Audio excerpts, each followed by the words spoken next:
Hello everyone, welcome to my channel. इस part के start में हम देखते हैं कि पानिन पीट को स्कूल लाता है, लेकिन उसे अब भी पीट को स्कूल भेजने में डर लग रहा होता है। तो प्रिंसिपल उसे समझाती है कि यहाँ चाइल्ड साइकोलॉजिस्ट टीचर्स है, तुम ज़्यादा टेंशन मत लो, वो ख्याल रख लेंगे।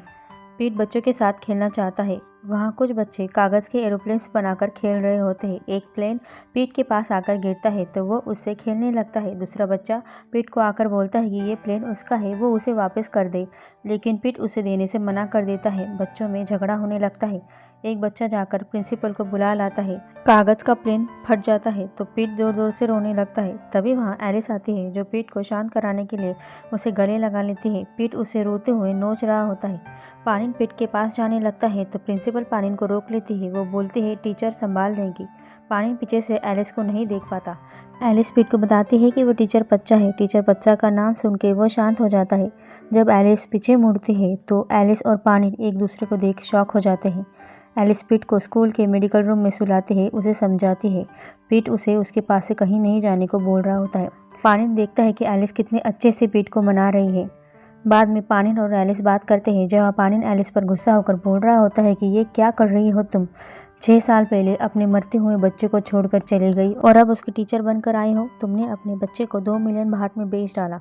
तो एलिस उसे 6 साल पहले पानिन के डैड के साथ किए गए एग्रीमेंट के बारे में बताती है। बोलती है, अगर उस दिन उसने उसके फादर ने फोर्सफुली किए एग्रीमेंट पे साइन नहीं किए होते तो वो पीट की सर्जरी रोक देते।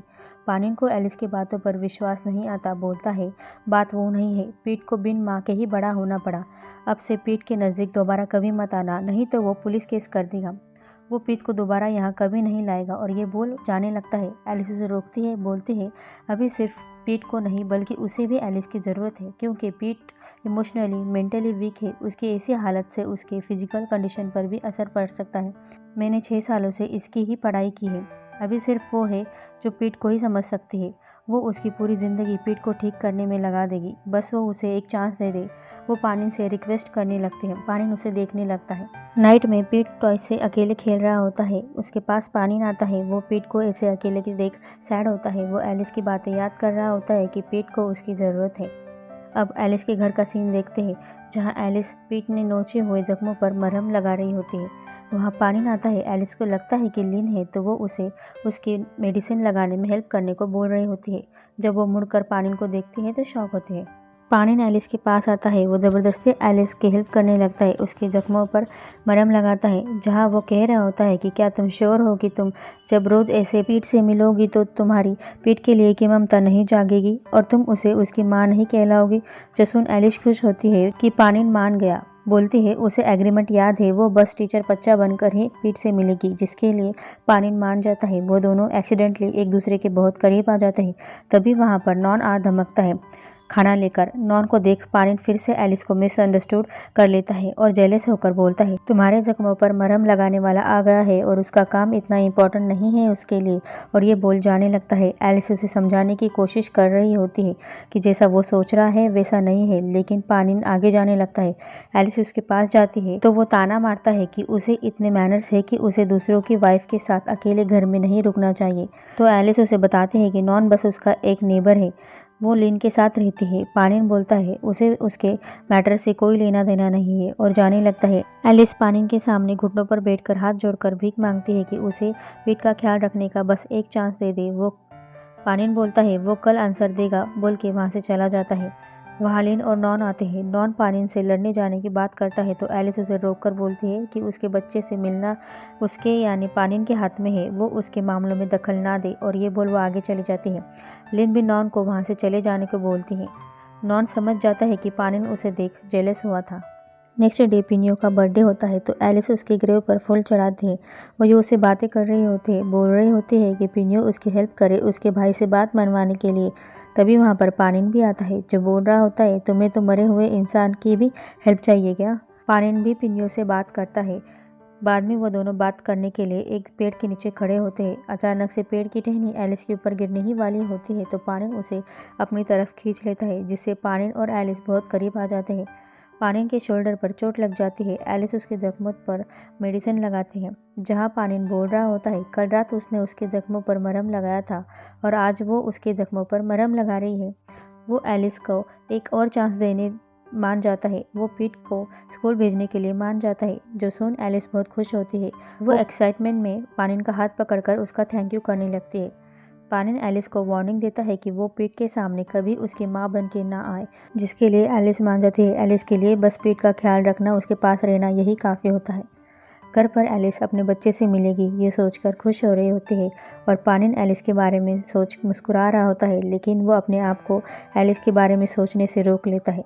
नेक्स्ट डे पानिन पीट को स्कूल छोड़ने आता है, जहाँ पीट एलिस को देख बहुत खुश होता है। एलिस पानिन को बोलती है कि वो पीट का ख्याल रखेगी। एलिस पीट के हर बिहेवियर को नोटिस करती है। जहाँ सारे बच्चे एक साथ बैठकर एक्टिविटी करते हैं, पीट अकेला बैठता है। एलिस पीट को दूसरे बच्चों के साथ घुलवाने के लिए उसके हाथों से मिल्क डिस्ट्रीब्यूट करवाती है। पीट खुश होता है। बाद में गेम्स खेलते टाइम भागते भागते पीट के दिल में दर्द होने लगता है। उसे अस्थमा होता है तो उसे दम लगता है और वो बेहोश होने लगता है। एलिस उसके लिए परेशान होती है। सही टाइम पर वहाँ पानिन आता है। वो उसे हॉस्पिटल ले जाते हैं। चेकअप के बाद पानिन एलिस को बताता है कि डॉक्टर ने कहा है कि पीट के पूरी तरह ठीक होने तक वो स्कूल नहीं जा सकता और उसे साइकोलॉजिस्ट की ज़रूरत है। तो एलिस बोलती है वो पीट का ख्याल रख सकती है। तो पानिन बोलता है वो हर समय कैसे पीट का ख्याल रख पाएगी। तो एलिस बोलती है वो स्कूल से रिज़ाइन कर दे देगी और उसे पता है मिस्टर वूचोंग यानी पानिन का डैड 3 महीनों के लिए अब्रॉड गया है। उसे बस ये 3 महीने चाहिए। वो पीट को स्कूल जाने के लिए पूरी तरीके से तैयार करेगी। पानिन सोचने लग जाता है। नेक्स्ट डे एलिस के निराफाई हाउस रहने के बाद के लिए पानिन मान जाता है। वो एलिस को बस 3 महीनों का समय देता है पीट में बदलाव लाने के लिए। एलिस पीट से मिलने के लिए पहले ही तैयार होती है, तो वो तुरंत पानिन के साथ निराफाई हाउस जाने लगती है। एलिस और पानिन को एक साथ जाते नॉन देख लेता है और वो शॉक हो जाता है। एलिस टीचर बच्चा बनकर ही निराफाई हाउस रहने वाली है ताकि कोई उसकी असली पहचान यानी एलिस के बारे में ना जान सके। और यहाँ हम सिंगापुर में देखते हैं सिरी का डैड पानिन के डैड के कंपनी के और शेयर्स पाने के लिए चाल चलता है। पानिन के डैड को नया होटल खोलना था, लेकिन उनके पास इन्वेस्टमेंट नहीं होती, कैश नहीं होती। तो सिरी के डैड बोलते हैं कि वो उनके प्रोजेक्ट में इन्वेस्ट करेंगे, लेकिन उसके बदले पानिन के डैड को उनके कंपनी के कुछ स्टॉक्स और शेयर्स देने होंगे और पानिन को सिरी से शादी करनी होगी। इस डील के बारे में पानिन के डैड सोचने लग जाते हैं। सिरी का डैड इस डील को कर निराफाई का आधा हिस्सा पा लेना चाहता है।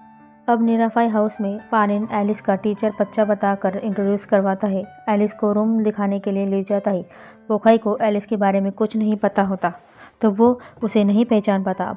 पानिन एलिस को अपने रूम के पास कहीं रूम रहने को देता है। वो रूम बहुत बड़ा होता है, तो एलिस बोलती है वो आंट के साथ रह लेगी, लेकिन पानिन बोलता है उसने उसे ये रूम इसलिए दिया है ताकि अगर रात में उसे किसी और चीज़ की ज़रूरत पड़े तो वो उसे आकर बता सकती है।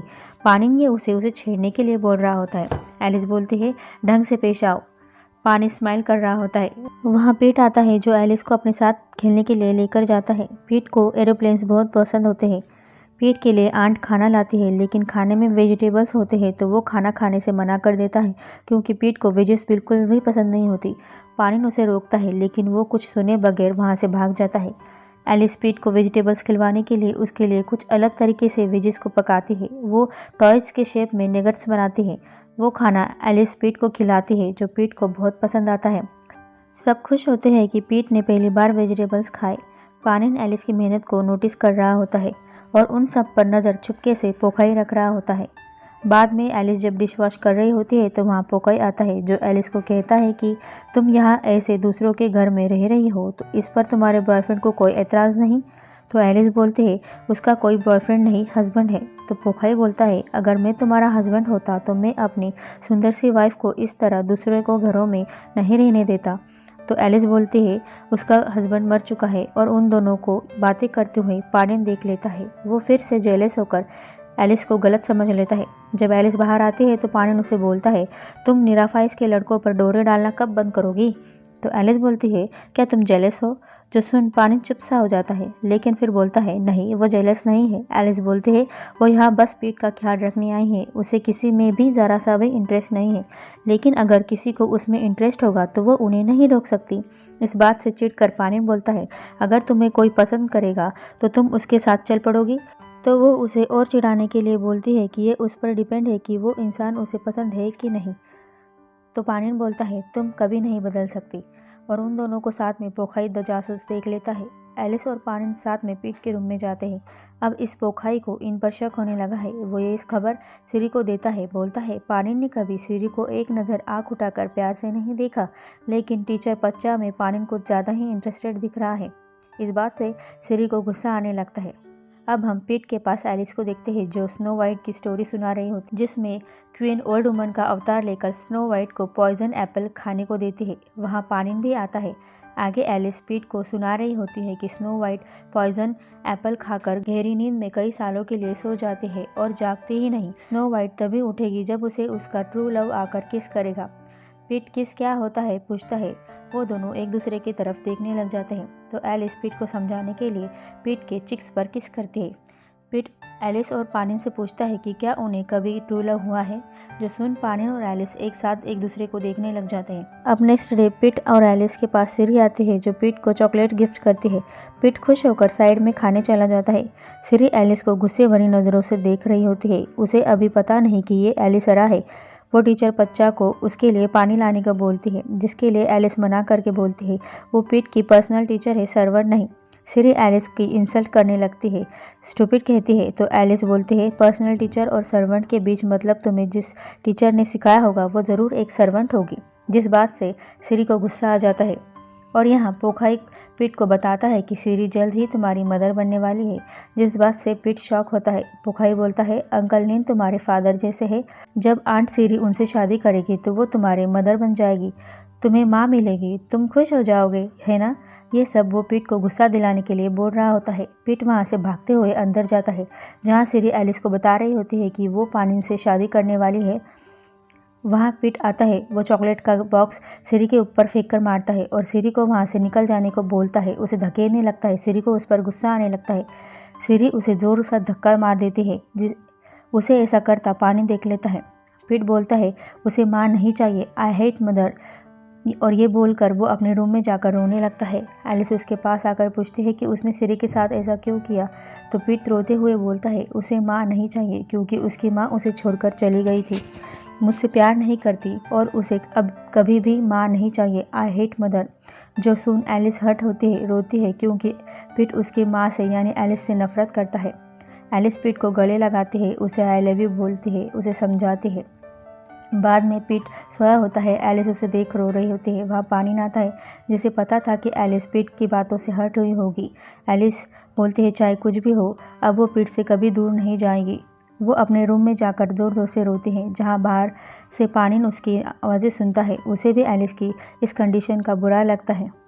नेक्स्ट डे नॉन और लिन एलिस से मिलने निराफाई हाउस आते हैं। वो तीनों बैठकर बातें करते दिखाई देते हैं। नॉन को एलिस की हेल्प चाहिए होती है। उसे एक कस्टमर को कॉस्मेटिक्स की पिक्चर्स की फ़ोटोज़ भिजवानी थी। उनकी मॉडल अचानक से बीमार पड़ गई थी, तो वो एलिस को उसके फ़ोटोशूट की मॉडल बनने को बोल रहा होता है। एलिस पहले तो मना करती है, लेकिन नॉन उससे हेल्प करने के लिए रिक्वेस्ट करने लगता है, तो एलिस को मानना ही पड़ता है। वो 3 घंटे के लिए उसके मॉडल बनने के लिए तैयार हो जाती है। नॉन खुश होकर एलिस का हाथ पकड़ लेता है। पानिन उन्हें देख रहा होता है। वो लिन को वहाँ नहीं देख पाता। वो फिर से एलिस और नॉन को गलत समझ लेता है। पानिन उन दोनों को देखकर जेलस होने लगता है और उसे ऐसे जेलस और गुस्से में पोखाई देख लेता है और वो इविल स्माइल देने लगता है। बाद में सिरी पोखाई को टीचर पच्चा पर नज़र रखने को बोलती है। नेक्स्ट डे एलिस नॉन के फ़ोटोशूट के लिए जाने के लिए रेडी होती है। अब उसे पानिन जाने देता है या नहीं, जानेंगे हम नेक्स्ट पार्ट में। Thank you for watching. Video पसंद आए तो लाइक शेयर सब्सक्राइब ज़रूर करना और नेक्स्ट पार्ट को ज़रूर देखना।